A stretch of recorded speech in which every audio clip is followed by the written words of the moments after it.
ಮಹಿಳೆ ಅಪಹರಣ ಪ್ರಕರಣದಲ್ಲಿ ಈಗಾಗಲೇ ಎಚ್.ಡಿ. ರೇವಣ್ಣ ಅವರ ಅರೆಸ್ಟ್ ವಿಚಾರಕ್ಕೆ ಸಂಬಂಧಪಟ್ಟಂತೆ ಜೆಡಿಎಸ್ನ ಮತ್ತೊಬ್ಬ ನಾಯಕ ಜೊತೆಗೆ ಶಾಸಕರಾಗಿರುವಂತಹ ಜಿ.ಟಿ. ದೇವೇಗೌಡರು ಕೂಡ ರಿಯಾಕ್ಷನ್ ಕೊಟ್ಟಿದ್ದಾರೆ. ರೇವಣ್ಣ ಬಂಧನ ವಿಚಾರಕ್ಕೆ ಶಾಸಕ ಜಿಟಿಡಿ ಪ್ರತಿಕ್ರಿಯೆ ಕೊಟ್ಟಿದ್ದಾರೆ. ಸಂತ್ರಸ್ತೆಯ ಮಗ ಕೊಟ್ಟ ದೂರಿನ ಮೇರೆಗೆ ಬಂಧನವಾಗಿದೆ, ಕಾನೂನಿನ ಪ್ರಕಾರ ನಡೆದುಕೊಳ್ತಾರೆ ಅಂತ ಜಿ.ಟಿ. ದೇವೇಗೌಡರು ಕೂಡ ರಿಯಾಕ್ಷನ್ ಕೊಟ್ಟಿದ್ದಾರೆ. ಹೆಚ್ಚೇನು ಹೇಳ್ತಾ ಇಲ್ಲ, ಸಮರ್ಥನೆ ಇಲ್ಲ, ಅಲ್ಲಗಳಿತಾ ಇಲ್ಲ. ದೇವರಿಂದ ಜೆಡಿಎಸ್ ಸ್ಟ್ಯಾಂಡ್ ಇದೆ ಬಿಡಿ. ಯಾಕಂದ್ರೆ ಕಪ್ಪು ಚುಕ್ಕೆ ಇದು, ಇಂಥ ಪ್ರಕರಣ ಇಲ್ಲ, ಇದ್ರಲ್ಲಿ ಸಮರ್ಥನೆ ಮಾಡ್ಕೊಳಕ್ಕಾಗಲ್ಲ. ಮತ್ತೆ ಪಾರ್ಟಿಯ ಬುಡ ಅಲ್ಲಾಡ್ತಾ ಇರುವಂತಹ ಸಂದರ್ಭ, ಹೀಗಾಗಿ ಸ್ಟ್ಯಾಂಡರ್ಡ್ ರಿಯಾಕ್ಷನ್ ಇಲ್ಲೂ ಬಂದಿದೆ. SIT ಅವರು ನೋಟಿಸ್ ಕೊಟ್ಟಿದ್ರು. SIT ಮುಂದೆ ಬಂದು ಅವರು ಹೇಳಲಿಕ್ಕೆ, ವಿಚಾರಣೆ ಮಾಡಲಿಕ್ಕೆ ಕರೆದಿದ್ದಾರೆ.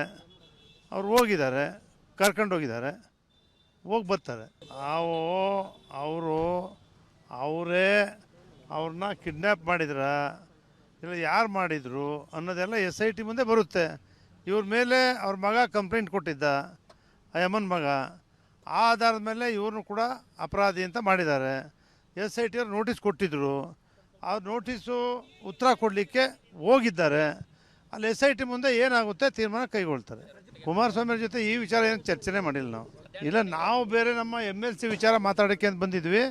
ಇನ್ನು ನಾವು BJP ಅವ್ರನ್ನೆಲ್ಲ ಒಟ್ಟಿಗೆ ಕೂತ್ಕೊಂಡು ಮಾತಾಡುವ ಅಂತ ಹೇಳಿದ್ರು.